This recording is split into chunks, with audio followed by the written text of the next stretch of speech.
Sahod, Makaradol, Fred Padernos, Istorya Pakaradol. Anong nangyari sa West Philippine Sea? Ganito yan. Makinig kayo kay lagi din yung sinasabi, kasalanan ni BBM, kasalanan ni Duterte, kasalanan ni Kuan, ni kung sino may mga kasalanan na mano nila, na makita. Ha? Nasa na nga ba yun? O, ito nga din ha. Ito, makinig kayo at nang kayo may malaman kung kailan talaga nagsimula na abusuhin ng Pilipinas para may malaman kayo at malaman ninyo na base sa record, ha, kailan ba nagsimula na abusuhin ng China ang Pilipinas? Ang ibig kong sabihin na abusuhin ay yung particular na sa West Philippine Sea, kung kailan nila tayo inapi, pinasok nila ang ating area, nagposisyon sila hanggang ngayon na naglagay na sila ng mga katakot-takot na mga permanent structures na mga simentadong building. Ito yan. Wala ito kay BBM. Wala rin ito kay Duterte. Hindi lang ito nanggaling kay Duterte, hindi lang nanggaling lalo na hindi kay BBM. Kasi nagsimula ito 1995 ba? 1995. Bigyan ko kayo ng pagkakasunod-sunod kung kailan nagsimula magposisyon ang China dyan sa West Philippine Sea. Mahaba-habang kwentuhan ito pero makinig lang kayo at para kayo may matutunan. Kasi ang istorya na ito, hindi ito makukuha ng 2-3 minuto lang. Kaya kung gusto nyong maintindihan talaga ang lahat ng nangyari dyan. 1995, nagsimula ng pumosisyon ang China dyan sa dating tinatawag natin noon na South China Sea, na ngayon ay tinatawag natin na West Philippine Sea dahil atin nga yan, atin. Okay, 1995 nagsimula. Mula 1998 hanggang 2012 ay dahan-dahan, gradual, dahan-dahan sila na nagtatayo ng panibago at karagdagang mga struktura. Ulitin ko, 1995 sila nagsimula, naghakot at nagsimula maglagay ng mga struktura dyan sa West Philippine Sea. Between 1998 naman at 2012, dahan-dahan sila, gradual, na gumagawa ng mga expansion. Palawak ng palawak ang kailang ginagawa. At sa taong 2013, sila naman ay nagsimula ng magtayo ng malalaki or massive na mga struktura ng land building. Building dyan sa area na yan, sa West Philippine Sea, na ngayon ay nakatayo na. O, kita mo, 2014 to 2015, gumawa naman sila ng mga malalaking artificial islands. Kung inyong maalala, may mga issue noon sa Pilipinas, mga news, na kung saan-saan na mga bukid, mga bundok, na kinakwari, mga bato, mga buhangin, kinakwari, kinakarga sa barko, dinadala sa West Philippine Sea. Yun na yun, para sa China yun, na ginagawa nilang artificial island. Pati mga coral reef natin noon, kinukuha nila. Yung mga na-report na na-destroso yung ating coral reef dahil inararo rin ng mga barko ng China, kinuha at linagay doon sa kailang ginagawang artificial island. Reklamo lang ang Pilipinas noon pero wala nangyari. Ang ginagawa ng Pilipinas ay nagpapadala ng mga reklamo doon sa arbitral body. Noong 2014 to 2015, sabi ko nga, nagtayo na ng mga large artificial island ang China. Nandyan na yan ngayon. Nag-i-enjoy na ang mga Chinese. Diyan sila nakaposisyon at diyan sila nagsasagawa ng operasyon, kung anong mga ino-operate nila dyan. Gaano kalawak ang kanilang lugar na pinuposisyonan ngayon. Kita mo ito? Meron silang 3,000 meter na military grade runway. Runway. ng eroplano, siyempre yan. 3,000 meter military grade runway. Kita mo yan? Malapad yan pagka sinabing military grade at matibay. Ay handa nga talaga itong landingan ng mga military aircraft. Kasi yung nga ang gusto nila, pumosisyon dyan.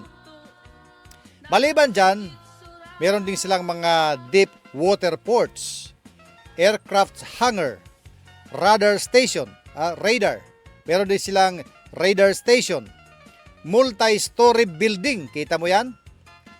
Ilang palapalapag na mga building nandyan, multi-story. Pag sinabing multi-story, hindi lang 2-3 palapag. Marami yan, multi na nga eh. Multi-story building, meron sila dyan. Meron din sila missile shelter or imbakan na mga bomba, mga missiles. Missile shelter, meron sila dyan. At dahil meron nga sila mga property dyan, meron siyempre barracks ng military. Merong mga military seacraft. Lahat na yan nandyan. Kompleto yan sila dyan sa China. Dyan sa West Philippine Sea. So nakita mo? Noong 2016 naman hanggang ngayon, 2016 hanggang ngayon, ito yung panahon na si President Rodrigo Roa Duterte na ang presidente ng ating bansang minamahal na Pilipinas. 2016. So, noong 2016, dyan na pumosisyon ang pagkanabanaming mga military ng China. Kaya nagkaroon na ng militarization dyan sa lugar na yan. May mga military seacraft na, mga barko, helicopter, lumilipad-lipad dyan, pati mga bomber, lumiikot-ikot. Kasi mayroon na nga silang military base dyan. May airport, kumpleto na sila dyan sa West Philippine Sea. Maliban dyan, meron silang area na ni-reclaim. Nag-reclaim sila. Yung tubig ba na dinagyan nila ng mga filling materials para maging lupa at magamit nila.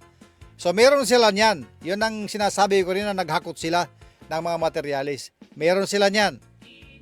O anong nangyari? 13 square kilometers ang kanilang na-reclaim na mga na area dyan sa ating tinatawag na Philippine Exclusive Economic Zone sa West Philippine Sea. So kita mo yan? Atin, pero sila nag-i-enjoy. Ang ating mga mangingisda ay hinahabol-habol pa, hinaharas, pati ang mga taga-gobyerno natin. Pero atin, yung West Philippine Sea, ngunit mga Chinese ang nakaposisyon dyan sa West Philippine Sea na yan. Siyempre, may mga bantay din sa mga paligid-paligid na ating mga taga-gobyerno. Coast Guard, Navy, Army, diba pa siguro, nandyan, nakaposisyon. Pero kumbaga sa syudad ba, i-example ko lang sa syudad.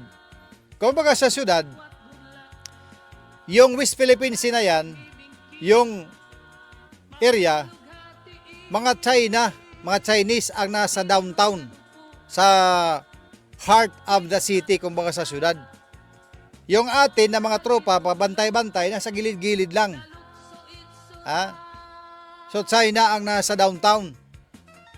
Kaya nga meron na silang 13 square kilometers na reclaimed area at massive na mga building. Kita mo yan? Pagkalaking tarantado talaga itong China na ito. Talagang mga api itong China na ito. Atin, pero sila ang gumagamit. Sila nagmamayari. Tignan mo yan. Pero ito ngayong araw, nag-celebrate tayo, atin pala yan. In-award pala sa atin. Pero ibang gumagamit. Sus, Maria Josep. Katakot ito. Kung bakit naman kasi, hindi ito ina-address ng international na association ng mga nations para itong China ay mapanagot at palayasin dyan sa West Philippines na yan na pagmamayari ng Pilipinas. Ha? Bakit kasi? Diba 1995 nagsimula, sabi ko kanina 1995 nagsimula na pumosisyon ng China dyan. Sino ba ang presidente noon ng 1995 hanggang ngayon? Ito yan. So 1995 ang China nagsimula, nandyan na sa West Philippine Sea hanggang ngayon na 2026. Ha? 1995 to 2026 nandyan sila.